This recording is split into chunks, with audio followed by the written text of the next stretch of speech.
India ગઠબંધન હવે કોંગ્રેસ માટે જ માથાનો દુખાવો. હવે ટીએમસીએ કહ્યું નેતૃત્વ વિશે વિચારવું પડશે. રાજધાની દિલ્હીમાં નવી સરકાર ચૂંટવા માટે 70 વિધાનસભા બેઠકો સાથે જ ઉત્તર પ્રદેશના અયોધ્યા જિલ્લાની મિલ્કીપુર વિધાનસભા બેઠક માટે પેટા ચૂંટણીનો શોર મતદાન સાથે જ થંભી ગયો છે. હવે ચૂંટણી પરિણામોનો વારો છે.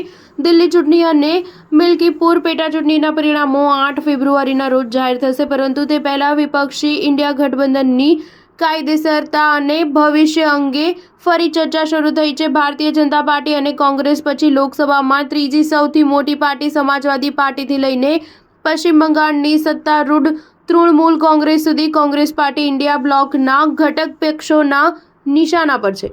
ટીએમસી સાંસદ કીર્તિ આઝાદે કોંગ્રેસને વિચારવાની સલાહ આપી છે. તેમણે કહ્યું કે હરિયાણા હોય કે મહારાષ્ટ્ર, કોંગ્રેસ દરેક જગ્યાએ હારી જાય છે. આપણે ઇન્ડિયા ગઠબંધન નેતૃત્વ વિશે વિચારવું પડશે.